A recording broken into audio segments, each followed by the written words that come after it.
Hello, subscribers here at the starting point.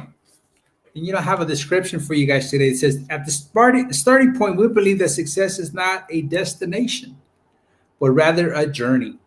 Our goal is to guide and inspire viewers as they embark on their personal journey towards success.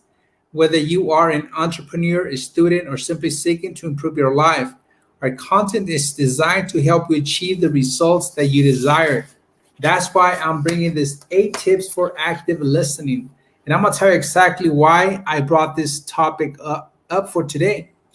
We're doing a class, and within the group, Thinking to Success Academy, that's the company that I work with for as a success advisor. And we have different classes during the week for different activities that we do. And one of the classes that we have is a sales class that we help our prospects, we help our teammates how to go and make more sales. And the topic for this particular lesson that we're doing today, it says there are only 2 reasons why anyone will buy anything. The first reason is to gain a profit. The second one is to avoid a loss. So you choose which reason do you want to go with. But I say we tell all of our teammates, all of our people on our team to always look for how to gain a profit. Because if you're in there to gain a profit, you're always going to be using the creative mind, always tapping into the creative part of who you are.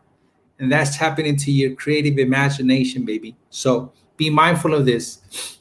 And I'm just going to read the first paragraph because that's from there we're going to jump into this 8 tips for active listening.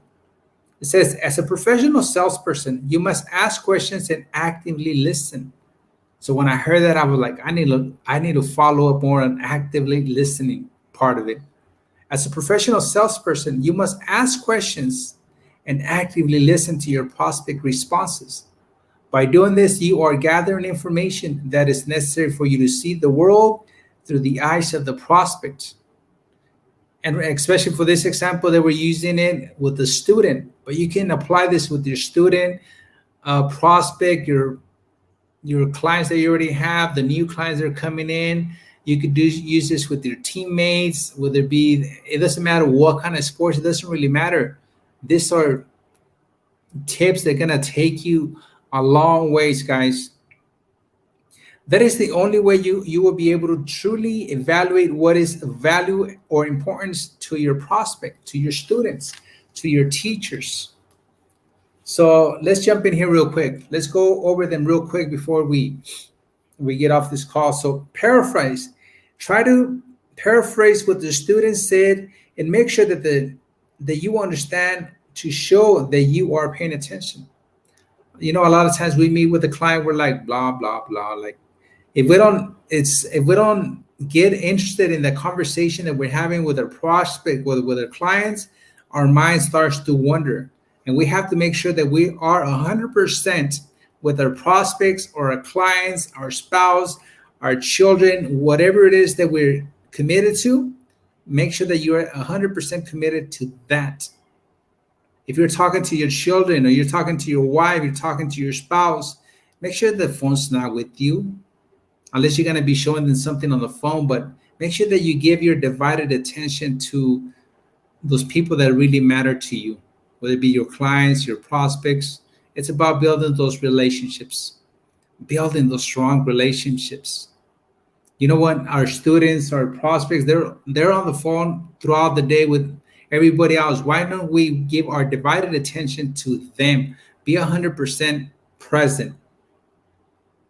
And number 3, use positive body language. Show that you are engaged and interested by nodding, facing the other person, and maintaining an open and relaxed body posture. This is so important. This is so key right here, because nowadays we do a lot of the stuff that we do, a lot of the people that we work with, and we do it through the camera. We do it through Zoom. We do it through different social medias. That there's Google Meets, there's WhatsApp, there's Messenger, there's different methods that we use to get people on the camera. But make sure that you're using positive body language, even when you're not in front of that person physically. Even if you're on the camera, even that they're somewhere in another part of the world, make sure that they're reading you as a book. So make sure that you always use positive body language. And I tell this to my clients and my teammates. If you're yawning or if you're tired, don't come to those meetings. Don't show up to the classes, especially when you're there to inspire. If you're in the role of leadership and you're in there yawning, it's not good.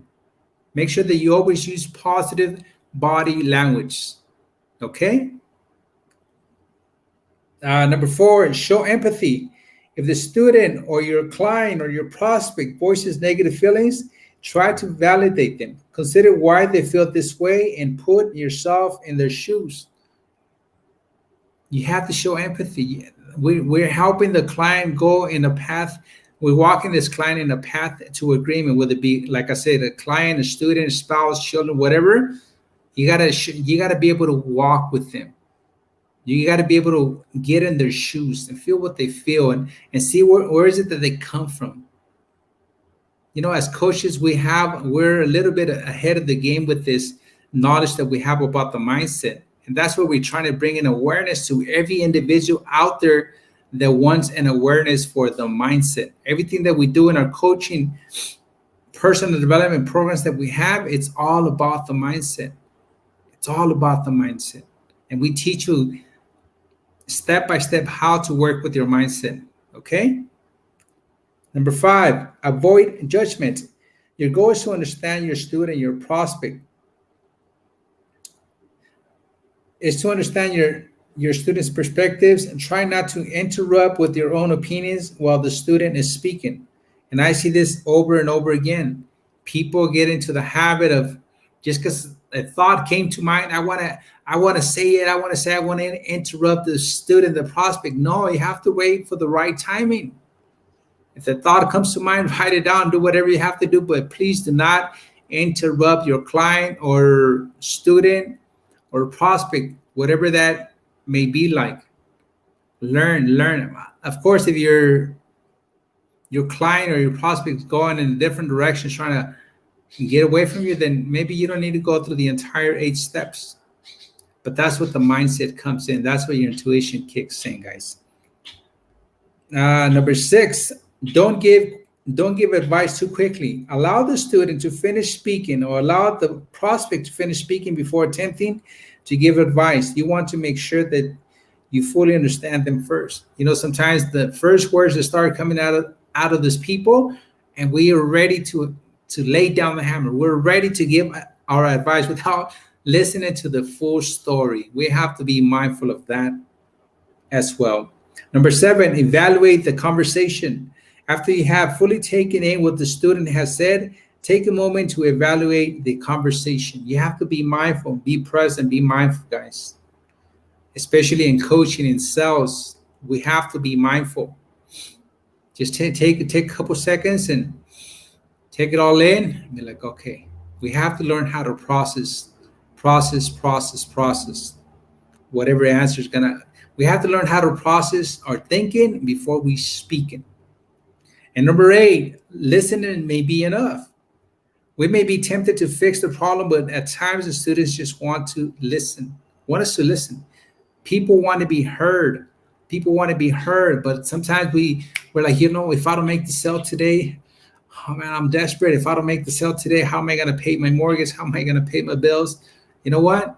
You need to take a step back. And you need to remind yourself, what's the number one reason that you're doing this? You're not doing this for yourself. You're doing to help your prospect, help them gain a better understanding. Because the only way you're going to be able to set those people free, the only way you can set anybody free with their mindset or whatever's going on in their life is when they gain an understanding.